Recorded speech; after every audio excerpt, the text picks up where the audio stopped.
This is an exciting new voice. I'm Ben Hunter, Booktopia's fiction category manager. Today, we're taking some time to talk about writing and finishing a debut novel, what it takes to get it done, what advice actually works, and what authors wish they knew when they started to write. This week, I spoke with 3 debut novelists about turning a work in progress into a completed manuscript. Hi, I'm Emily Spurr, and I am the author of a debut novel called A Million Things. Hi, I'm Jacqueline Bublitz, and my debut novel, Before You Knew My Name, is out on May 4th this year. Hi, my name's Kavita Bedford, and my debut novel is Friends and Dark Shapes. There are a lot of unfinished manuscripts out there. Many of you who are listening may even have a work in progress that you're plugging away on. So what does it take to turn a work in progress into a completed manuscript ready to send out to agents and publishers? Emily Spurr. Time. Lots and lots of time, and a fair amount of stubbornness, I would suggest as well. I worked for a very long time on this novel, and the largest problem I had was probably dealing with the little voice that asks you, why are you doing this? Who's going to read it? And doing it anyway. My 2 big things would be finding the time to do it. And that might be, certainly when I started writing, my children were much younger and I wrote during that time. So it would be half an hour here and there, getting up early, going to bed late, all of those things. And the other one is just pushing yourself to do it even when it feels like a pointless task. Jacqueline Bublitz. Yeah, so this is a really relevant question for me right now because I'm coming to the end of my second draft of my second book. And I've actually missed my deadline, so I'm uniquely qualified and maybe should be disqualified from answering this question at the same time. But I think the key with a work in progress is to remember that your earliest draft, that's for you, the writer, that first draft in particular doesn't even really have to make sense to a reader. It's about getting to know your characters and your themes and figuring out what you want your characters to say, which will probably change 1,000 times along the way. So I would say, from my experience at least, it takes some patience and time and focus, and definitely you need to back yourself along the way. So that, if you know that your story has good bones, you just need to keep working at it. And even when you think it's done, chances are you've still got 5 or 6 drafts ahead of you still. But every single one makes the book better. And the work that you do is how you get there. Kavita Bedford. It's such a long process. I actually had a draft of this novel, which took me about 3 years to write, and I very much thought it was ready. But I realized in my gut that so much of it was that I really wanted it to be ready as opposed to it actually was. And I am very lucky in that I talk with a few fellow writers who are kind of working along the same lines, and I sent it to a couple of trusted friends to read it, and the feedback I got was, it's not quite there yet. And I remember that was a really hard thing to hear, and I actually sat with it because I think so much of writing is you're writing the book, but you're also navigating such a process within yourself as well, around coming to terms with doubt, coming to terms with being seen, coming to terms with perfectionism. So it took a little while to also kind of, work into those ideas. And I realized that if I was going to write this book, I needed to rewrite the whole thing. And it took some time, but that's what I decided to do. And once I found the flow and the voice that is the current book, that is Friends and Dark Shapes, it just came together in a much cleaner process for me. At what stage did you decide to rewrite the whole thing? How far into the process were you? After 3 years, I'd already written 1 draft. And, it'd been several drafts, but I had a version of the book. And I think part of it was also recognizing, and this is why they say, it's really important to let things breathe and to actually give it some space and walk away from what you're writing for periods of time. Because when I looked back on what I'd written there, that's not the novel or the voice or the message that I wanted to be putting out into the world.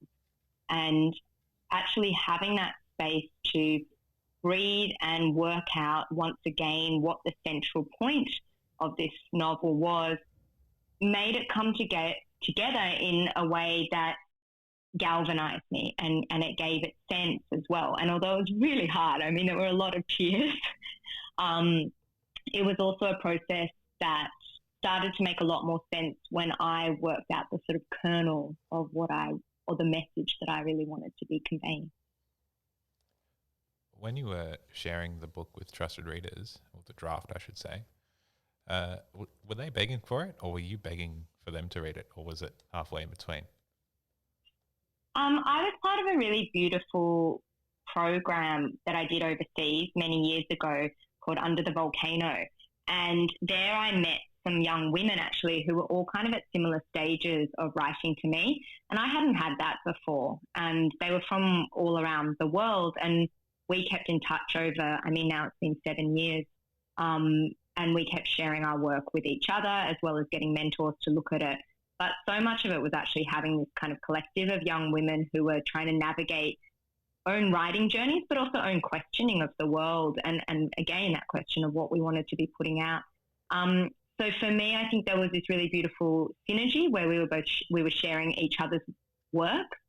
So it felt quite mutual, and there was a reciprocity to it, which I think is so important, where you need to be reading as much as you're, writing. And so that was a really useful process. But then when I got to the final draft of this version, I actually sent it out to non-writers. And I love readers, and I wanted people who have nothing to do with the craft of it to actually also, but who loved literature, to be giving me feedback. So I chose about 6 friends from different demographics and for very different reasons. And I asked them as a favour to read my work and give me feedback from that perspective of what does it feel like to wake up on a Saturday and just open this book and read it. Did you get some very disparate responses, or were you surprised in the kind of unity? Yeah, by that stage it was wonderful. I'd gone, by that point, I'd done so many re-edits of it myself, and, I'd polished it up to a state that I was quite happy with.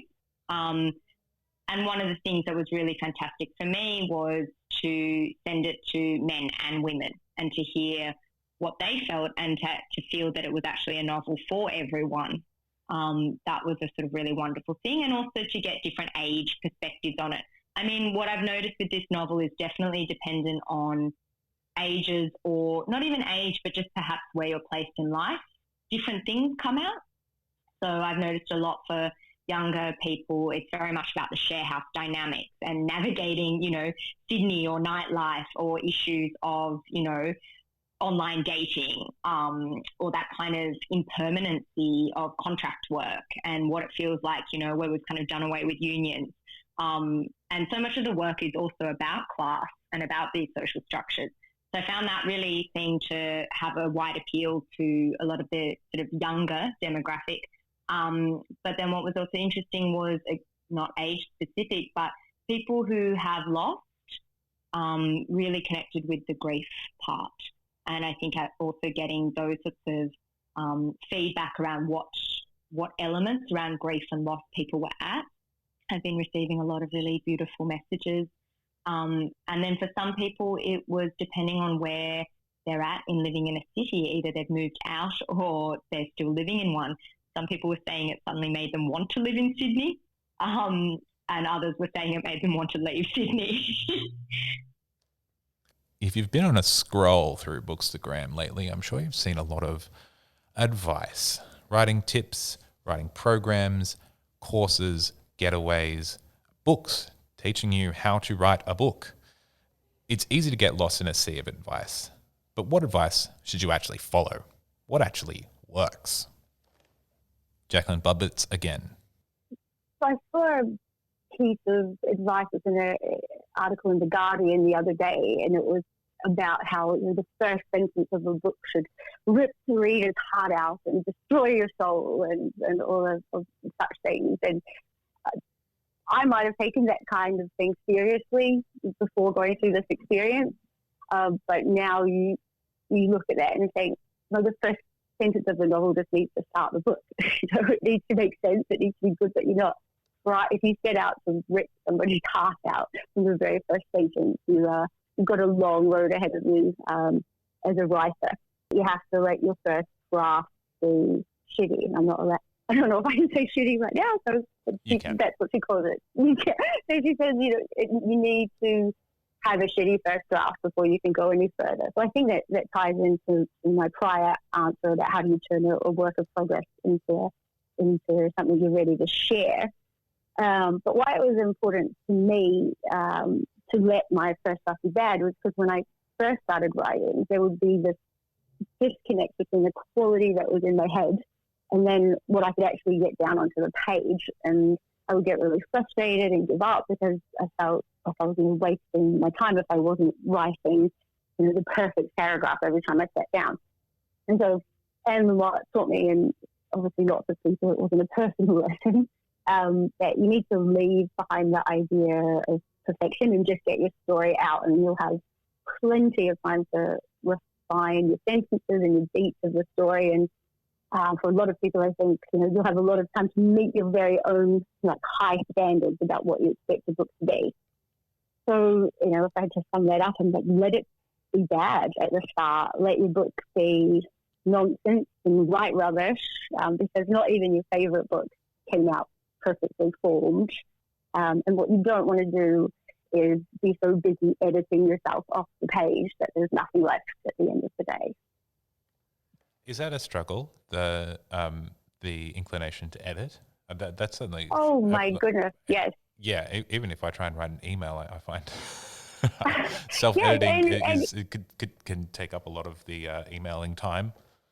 And that's a really good point, because you're not just writing a book and there's nothing else going on in your life. And so we sort of live in an age of communication where, and especially if you have a so-called day job, you need to get your point across quickly. You need to get it right. You can't, dwell on the perfect message to your boss, of an afternoon. So that getting into that creative space where you do actually what might feel like waste time is quite antithetical to how you're probably operating in the rest of your life. It is difficult, and for a debut writer who is also working on their second book, while doing the line edits and copy edits for the first book, and they're really preparing that first book for publication, it's really two different parts of your brain. And I myself have struggled with going back to the beginning with the second book when I've been agonizing over, does this word have the right amount of syllables in it to be the right word to finish off this paragraph, in book one. So, yeah, eternal struggle, and I doubt that it will get better. But good to know. Eternal struggle. I like that. Traumatic much, but yes, yeah. Kavita, Bedford. Yeah, it's an interesting question, and I think the reason it has such a variety of answers is because, we're made up of such different sensibilities, and what works for one person might not for another. So I think it's this kind of cookie cutter mentality obviously never really resonates across. For me personally, I undenied a very long time about whether to actually enlist in formal kind of writing courses like an MFA or, a program. And in the end, partly also out of economic reasons, I couldn't. And I also, out of my own sensibility, realised that wasn't quite the way that I wanted to learn. And for me, so much of it has been, and the hard thing is about for anyone, and it depends whether if you're doing an MFA or if you're doing it on your own, it's all about routine. And it's all about this kind of daily practice. And I think at the end of the day, it's Some people need other people around them to be enforcing that and to actually give that discipline, which is absolutely fine. And other people want to self-create that discipline. So I think a lot of those, and you get such huge amounts out of having mentors and people read your work and actually being given feedback. And because it's a lonely journey, you need peers of some kind. So whatever is going to get you those key elements, peers, feedback, and routine, I don't think then it matters what way you go about doing it. You mentioned something about recognizing your own sensibility and how that wouldn't perhaps play to an MFA program. Can you elaborate on that a bit? What was it about yourself that you were recognizing? So for me, I think I can be quite persuadable in many ways. And especially at the stage I was writing, sort of in my late 20s as a young woman, where, there's so many different forms of doubt, structural as well as social, as well as conditioning. And the levels of doubt that already I felt, for me, I knew would not tolerate that kind of way of learning. I felt that if I was kind of amongst peers and things were constantly being dissected before I'd even have room to flex what it was that I wanted to say, that wasn't the approach that would best suit my sensibility. That's not to say that you don't undergo incredibly rigorous examination of the work and put it out there, and that's a whole part that is incredibly important to actually have readers, editors, people deconstruct it. So it's not saying being too fragile for that, but to be in a kind of room with a small cohort of people where it felt perhaps for me that it could go into a kind of competitive, or that my own voice might get sort of persuaded in another way. Again, not saying there's anything wrong with going down that path, but for me it felt like I needed time to understand really how I wanted my own voice to sound. Emily Spurr, what advice is actually worthwhile in your perspective, and what advice did you put aside? That is a great question. I think you have to take these things with a large grain of salt. Perhaps a lot of that advice comes from people where that has worked really, really well, but I don't think that it is a one-size-fits-all solution. Writing a book is not necessarily the same as building a car. There isn't necessarily a blueprint to follow. I suppose what I do is I take what I need and I leave the rest. So I don't, there's this idea that there's those that plan and those that fly by the seat of their pants. And I don't think I fit in either of those camps. I think I'm a bit of both. I have a very loose idea of where I'm going, but it's a bit of a magical road trip and I'm never quite sure how I'm going to get to the end. So, for sure, if it helps you in your confidence and it helps you to get down and sit at the desk and do it, then, look for those bits of advice, but don't take it as gospel. I think if you assume that someone else knows more about how you write, you're doing yourself a disservice. There are always people that know more than you. There are certainly a lot of people that know more than I do. But you do have to have a certain amount of trust that you know what it is that you're doing. And if you don't know that, you'll figure it out through trial and error. And that's it, allow yourself to write for 3 days and then in a month's time realise that all needs to be deleted because that's part of the process. Was motivation a big issue for you? And if so, what did you do to motivate yourself? Yes and no. I think this is something I've always wanted to do. So there's a huge amount of motivation there. Also, this is something that's taken time away from my family and time away from my kids. And when they went to school, I didn't go back to work full time. I had, a day to write. And that's a huge financial sacrifice for our family to give me that day. And to then squander that or not use it properly or, to be given that with no, there was no strings attached. It wasn't given begrudgingly. It was very generously decided as a family that was what, our family needed, was for me to be able to have the space to try this. And a very privileged position to be able to do that. But then it was almost this pressure I then put on myself that I've had this trust placed in me, so I better bloody do it. So I think the fear of getting to the end of that and having nothing to show for it was probably greater than my deep ingrained tendency to procrastinate. Hindsight is 20/20, as they say. So what lessons learned through the writing process would have been valuable to know at the start? Would our authors have approached their debut novel differently, knowing what they know now? I asked the question to Kavita Bedford. To be kinder. I think it's such a discipline, it's sort of almost similar in some ways to a kind of meditation process where you turn up each day and some days you're completely scattered and all over the place and you can't find a stillness or a right moment for that voice to come through, and other days it's like crystal.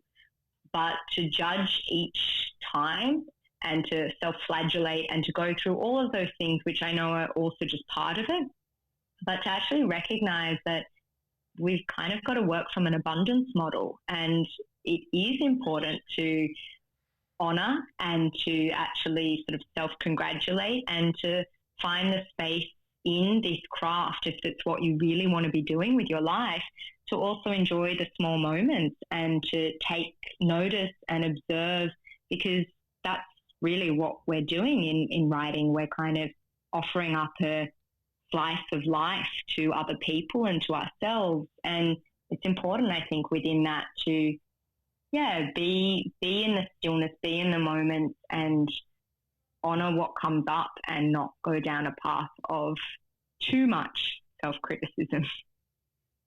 Just the right amount, huh? Just the right amount. You need an amount there. Jacqueline Bublitz, what would you wish that you'd be able to tell yourself, if anything, at the outset of the whole project? So many things.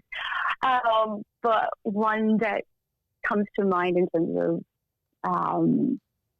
the writing process and being able to get to this point is that I wish that I'd understood earlier that there is no perfect, and in air quotes here, no perfect time to write. You don't have to wait for the muses to come or to be alone for a whole week, or I don't know, like the moon to be in your seventh house or something. I just wish that I had understood earlier that writing is not outside of my life; it's part of my life, and it's going to be difficult at times, but important to just carve out some space in the day, but it doesn't have to be the whole day.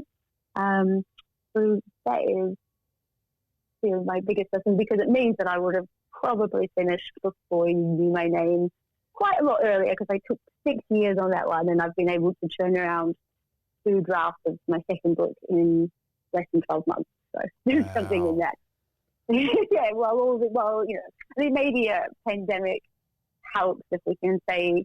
I don't want to say anything positive about a pandemic, but maybe it helps that you can't leave your house for a certain amount of time as well. But that came with its own distractions, as I'm sure you're all aware. So on the other side of a 6-year project, do those 20-minute grabs of time where you jot down notes and just reflect on things, or even just read over something you've written or thought about,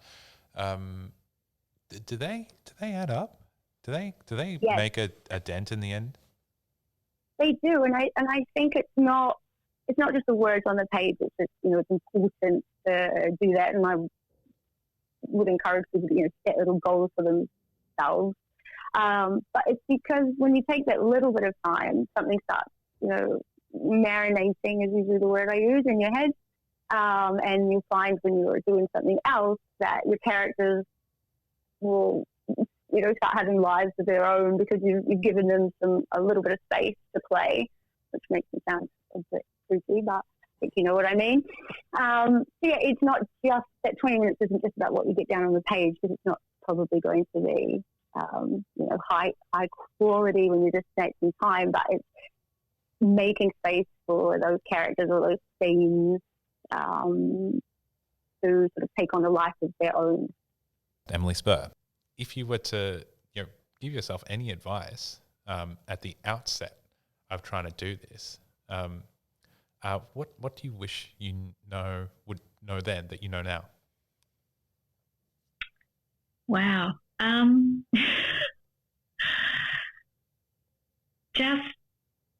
don't know. I feel like, I got here, so I was obviously doing something all right. Maybe don't be so harsh on the days where you do, I was just talking about the pressure that you put on yourself, and the pressure I put on myself because my family had made space for me to do this, and I felt that I needed to deliver something. That said,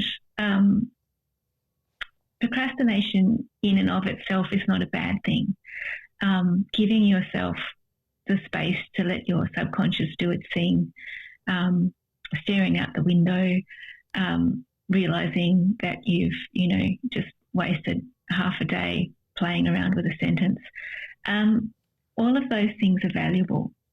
And why, don't give yourself a pass ticket not to work hard, but accept that the gentler times and the down times and the thinking times are just as much as part of the process as, churning out a massive word count.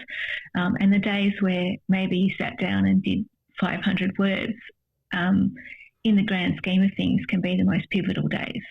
So that would probably be it, just be a bit more gentle with yourself, perhaps. That's excellent. I love that. And it's actually the same advice I give to people who ask me how they can read more books. I always tell them, the days when you only read a chapter, but it changes you, or you go away and think about what you've read. That's just as valuable. It's that's a really parallel. Interesting comparison. Yeah, I like that. I hadn't thought of it. Yeah, it's the same. It's the same thing. Sometimes words and ideas need space around them, and giving them that space is not failing to achieve something. It's actually helping in the long run. It's a lot of people complain about writing, myself included, because some days it makes you want to pull your hair out. But it's also reading and writing is something you do because you love it. And to love it, it needs space for that love to grow. And sometimes that's just taking it gently. You can find A Million Things by Emily Spurr, Before You Knew My Name by Jacqueline Bublitz, and Friends and Dark Shapes by Kavita Bedford, all on booktopia.com.au right now, available for your reading pleasure. And join us next time when we talk to 3 other debut authors and what they did next once the manuscripts are finished and delivered.